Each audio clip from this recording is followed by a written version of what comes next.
the first year, your goal should not be to make money. It should be to survive. If you can just keep your account, you're already better than 80-90% of the people who aren't anymore, because they're out of the game. They lost their money.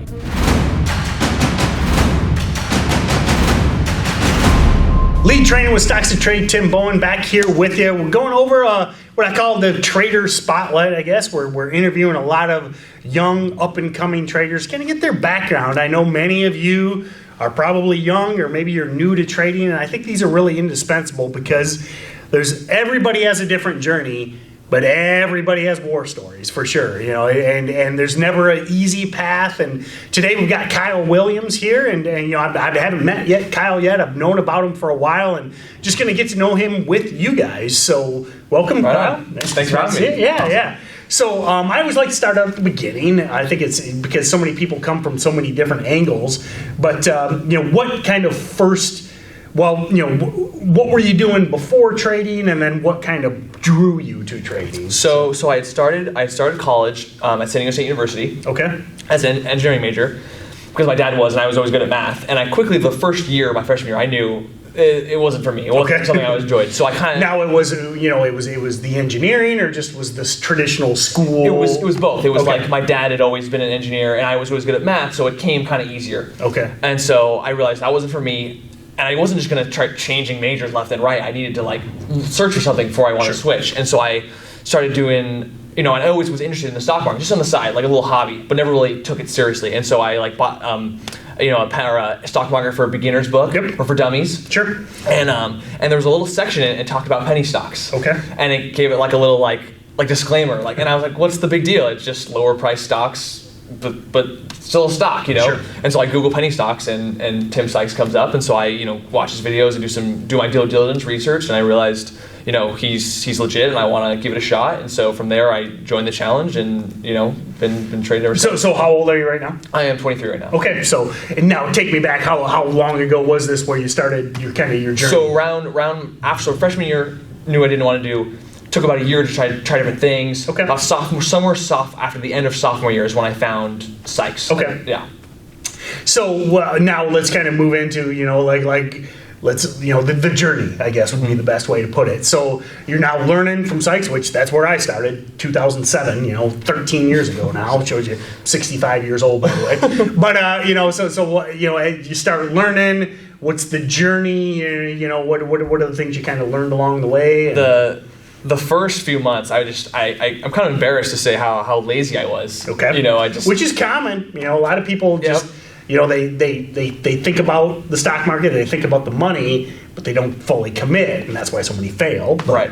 And I'm kind of glad I didn't know how much work was involved. Like I kind of joined with a little bit of ignorance, and at first it hurt me. Lost a couple $1,000s, but then it kind of hit me, and I was like, okay, I need to take this seriously. Sure.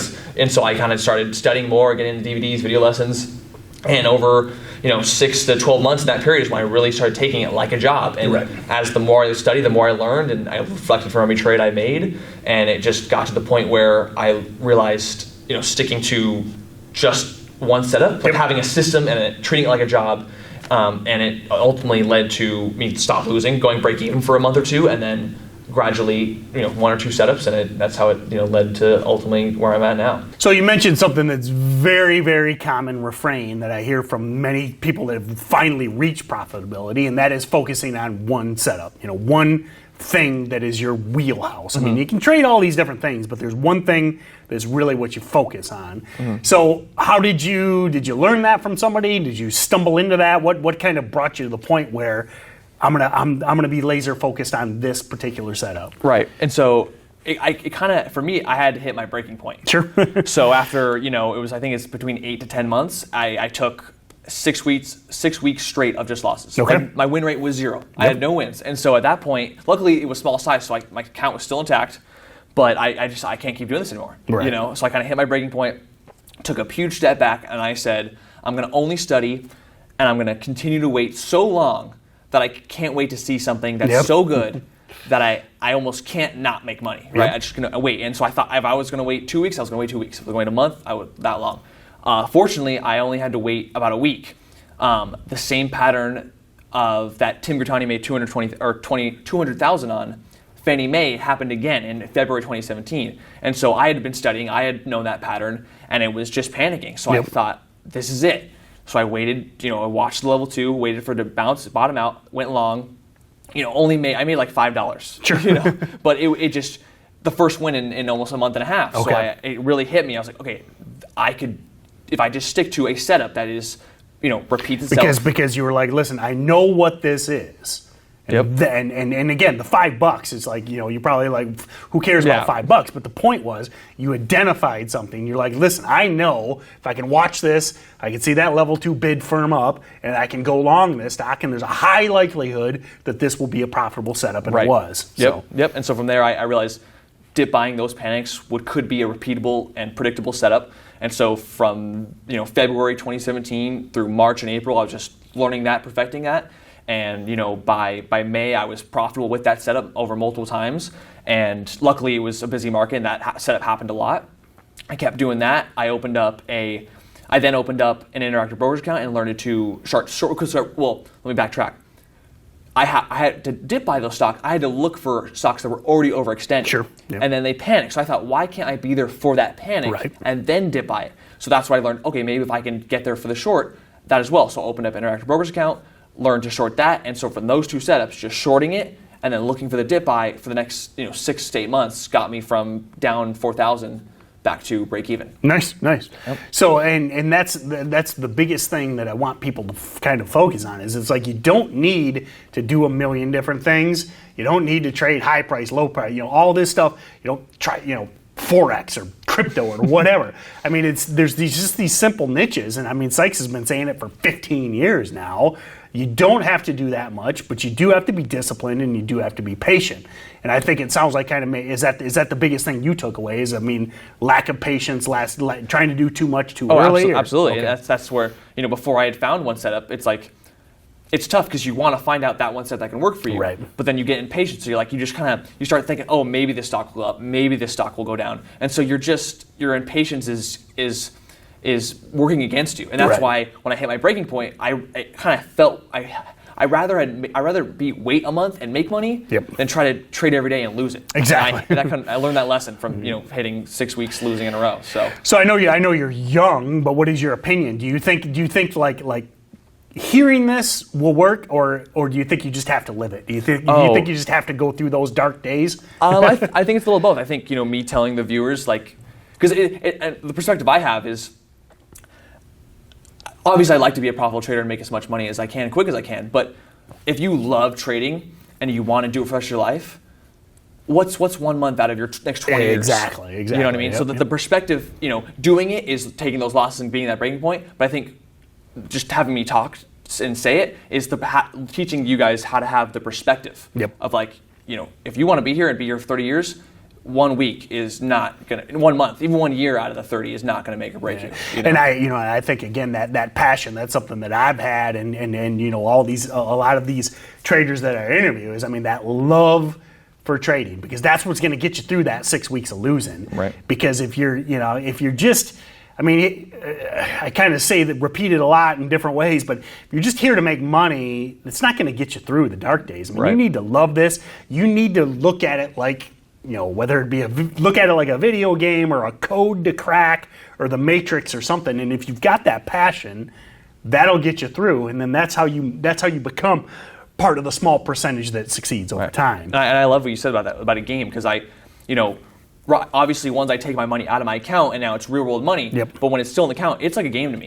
It's a scoreboard. It's like, how much points can I make? It's not, I don't think of green dollar bills, so. And I think that's a great way to look at it. Now, don't treat it like a game, but I see what you're saying. But, think about it like you want to win this level. You want to level up. You want to win the game at the end of the day. And you don't do that by, again, this dates me, but go back to Quake was probably the last video game I played. But any of these games, if you just go in berserker mode, you're not going to win. You've got to strategize.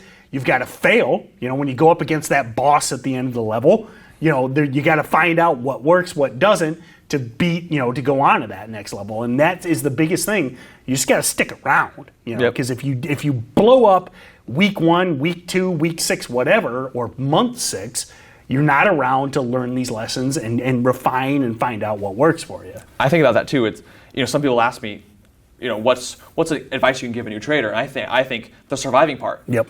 The first year, your goal should not be to make money. It should be to survive. If you can just keep your account, you're already better than 80-90% of the people who aren't anymore, because they're out of the game. They lost their money. They lost all their chips. They're done. Yeah, I think it might be a Sykes saying, or I might have stole it somewhere else. But yeah, in my opinion, that first year, your number one goal is just to make sure you're still around and have some capital to trading at that end of that year. Because, like you said, it's a great point. I mean, that puts you.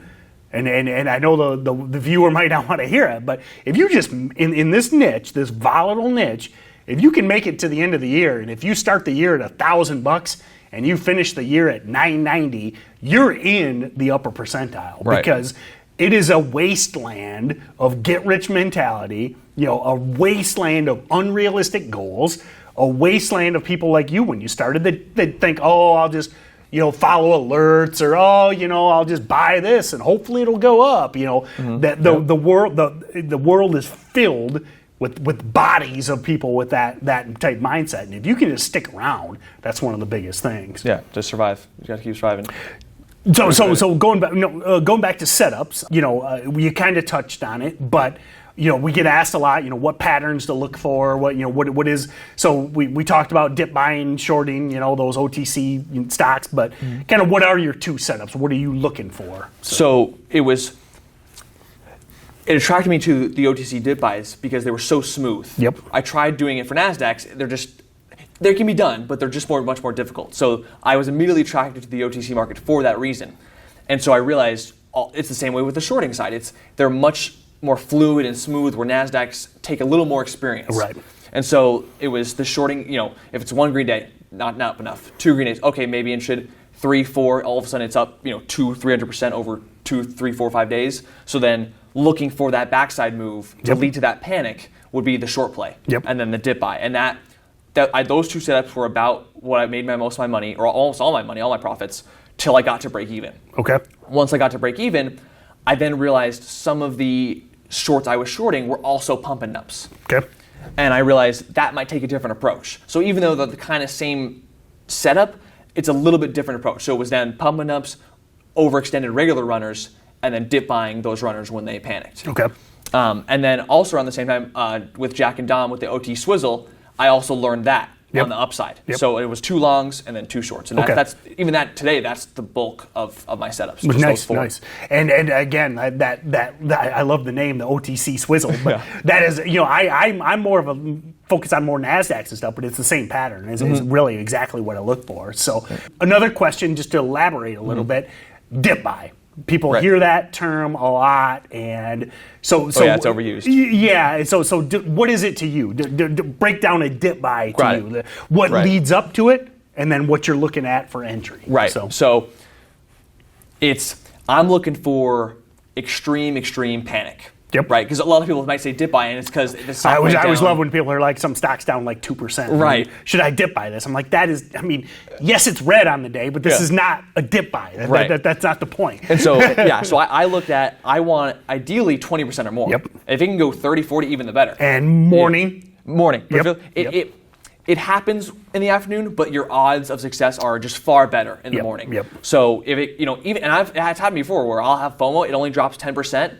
And I'm thinking, I should dip buy, and I kind of hold back. I'm like, no, wait, and I end up saving myself a loss. So I love 20% or more, and I need to see, unfortunately, longs in pain. I need to see red candle, and just keep it going. And then you watch that level 2. You learn to watch level 2 through practice, and you see the bid firming, and then you get long, and then that's when that bounce comes. And then basically you're looking for that bid to firm up. You're looking for that perk. You're buying into that, and then your stop is just a fail. Yep. Once it breaks that previous low, that's your stop. Right. So exactly. And again, back to, that's the number one takeaway with these things, because these stocks, these guys look to dip buy.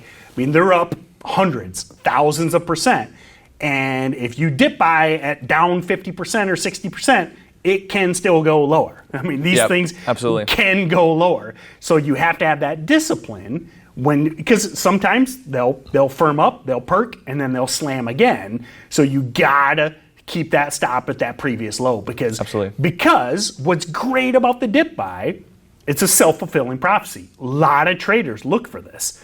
So what you need to remember if you're looking to experiment with this, if everybody's dipping on that perk and then everybody uses this strategy, once that low takes out, everybody's out. So you can't stay. No. Because now you're the bag holder because everybody else has said, well, this dip buy didn't work because they don't all work, remember? So everybody's gone and it ain't coming back after that. I love that you said that because, I don't want to make you guys think that I learned dip buying and all of a sudden, I'm perfect. Like, it took months of unfortunately that scenario where I dip bought something that maybe wasn't the best and unfortunately it broke that low and now I'm unfortunate. And if you're learning it, definitely start with small stops because unfortunately you get caught. Unfortunately, just from learning experience, you're going to get caught in one of those situations where you're going to have to sell low day. And if you are with all the other longs, there's going to be some slippage. You have to admit that. So, which just for definition, just to, for newer traders out there, these stocks, just because you want to sell here doesn't mean you'll get filled here. Okay,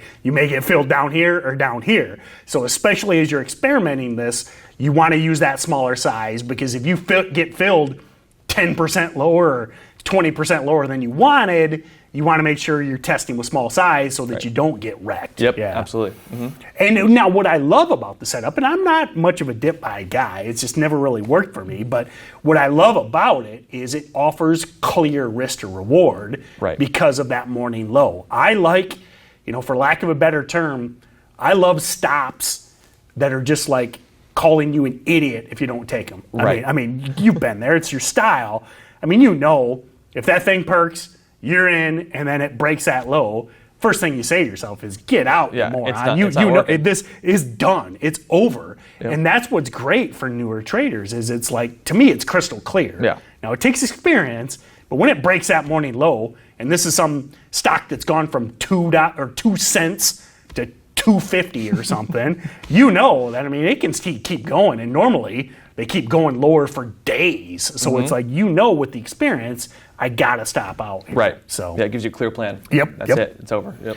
So now are you in the office with Dom and Jack, or do you just work with them a lot? I am not. So when me and Jack are around the same time, we're both around like up 30K in profits. So we immediately, we're like on the same track, we're on the same stage. And so we became very close friends, just messaging back and forth. Perfect. So when we all found out we were coming to the conference together, we said let's stay together. So we've been close friends ever since. Cool. And I couldn't remember if you were in the office or not, but you guys are talking on a daily basis. Right. Okay. Right. Okay. Mm-hmm. So and that's I've talked with both of them too. I think that's so huge, especially I'm assuming you mentioned your dad being an engineer. I mean, is there anybody in your close circle that has any idea what you do? Okay. My dad he's always interested in me to tell him about it. Right. But he's got his 401k. He's got his own set for retirement, and my friends are always interested in it. But my friends just have such different paths. No one's ever been so interested that they want me to teach them. So I'm fine with it. They don't. But I think that and again I mentioned this. I mean, that's where I'm at. I mean, I'm 20 years older than you, or 25, but and I don't even know anybody in my geographic area that knows what we do. Right. So that's the biggest thing, and we're actually recording this at the Trader Investor Summit. I mean, come to these events, reach out to people, in chat rooms like Kyle did. I mean, if you see somebody that's on your similar path, reach out to them because, there's so many little things to know, and you're going to break discipline, and man, you need to learn from each other. I think that's absolutely. I think a lot of people just kind of hunker down, and I think it's silly. Yeah, you don't have to do it by yourself. Yep, you know exactly. what I mean? Yep. So, absolutely. Well, hey, man, thanks a lot. I really appreciate it. And to everyone out there, I mean, remember, stay in the game. That's something that Kyle really learned is, test, explore, but if you just keep grinding, keep the losses as small as you can, track everything, and stay in the game, and that makes you much more likely to be in that upper percentile of the traders that could succeed over time. Thanks for watching our video. Be sure to comment below with any trading related question. We love answering your questions. Also, like and share with your friends, and be sure to subscribe to be notified as soon as our next video hits. And if you're looking to expand your trading knowledge, don't forget to check out all of our other videos, and be sure to click the trial below. Check out StocksToTrade. I think it is one of the best, most rapidly advancing softwares out there. Be sure to check out our trial.